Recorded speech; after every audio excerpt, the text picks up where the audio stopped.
Hi, my name is Dr. Lori Baudino. I'm a licensed clinical psychologist and a board-certified dance movement therapist.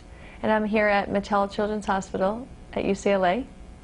And I was brought to the hospital to provide the first dance therapy program funded directly and solely by the Andrea Rizzo Foundation. Dance movement therapy is defined by the American Dance Therapy Association as the psychotherapeutic use of movement as a process that furthers an individual's emotional, physical, developmental, social well-being. We use movement as a catalyst, as a means into the person's inner feelings, and as a way for them to express themselves and to be able to learn ways of coping, ways of interacting with other people, and as a means to really help them integrate their experiences. Dance movement therapy is not only the use of movement, which a lot of people can hear the word dance and think, oh, you must be teaching ballet or tap or jazz. But the reason why we add that movement piece on is because movement in dance can be anything from breathing to the way our heart beats, to the way our posture is when we're sitting and communicating, the way we hold ourselves, the way a mother or family member might hold a child. These are all ways of moving and expressing, and movement is our innate way of communicating. It's something that we all naturally do. Whether you speak any different languages, everyone moves. It's something that we're all united with. I initially walk in and I do an assessment on how they're feeling in the moment. What kind of level of pain they're having, what emotional state are they currently in, is it a state that's new to them, is it something familiar? And I do a warm-up with them. The movement warm-up looks similar to what you'd see in an activity session where you're moving each part of your body. And that gives me information into where they're holding certain restrictions in their body, what feels good to them. It helps me understand what they're feeling for that day. And then from there I can go into whether I'm working on specific pain that I can help them release.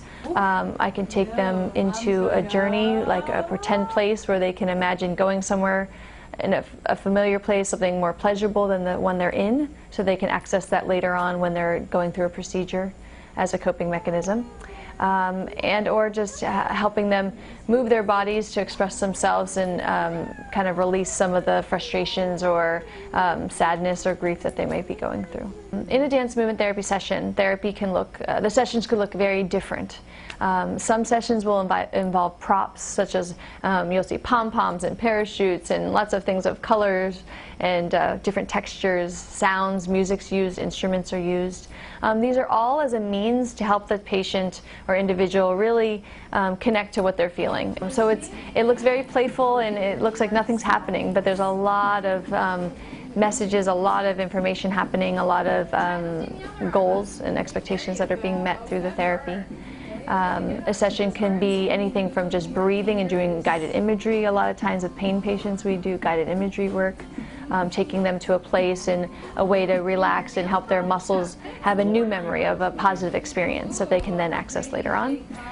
Or very active play movement, having the children take turns being the leader. It's a chance for them to have control, which they don't get often at the hospital and or at home.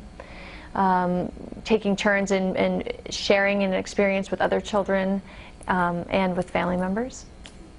So therapy sessions can look very different.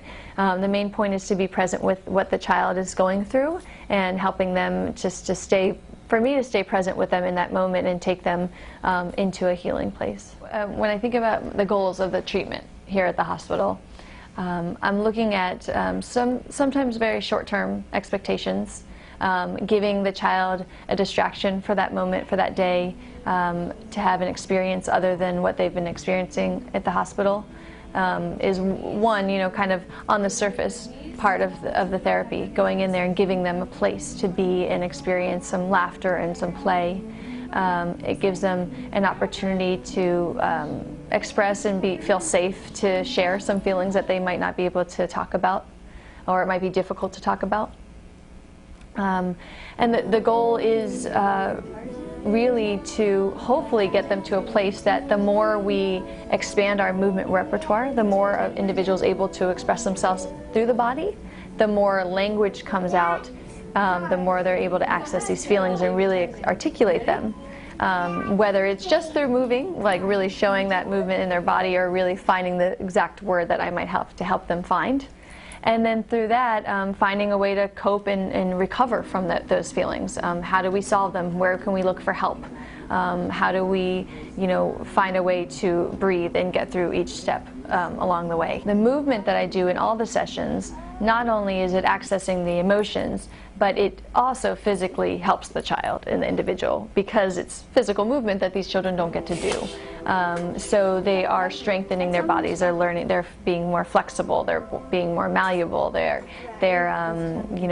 reaching and stretching in different ways that they might not feel like they can do, but all of a sudden with creativity and with movement and play, they can do the movements. The more we release these feelings, they stay outside of us.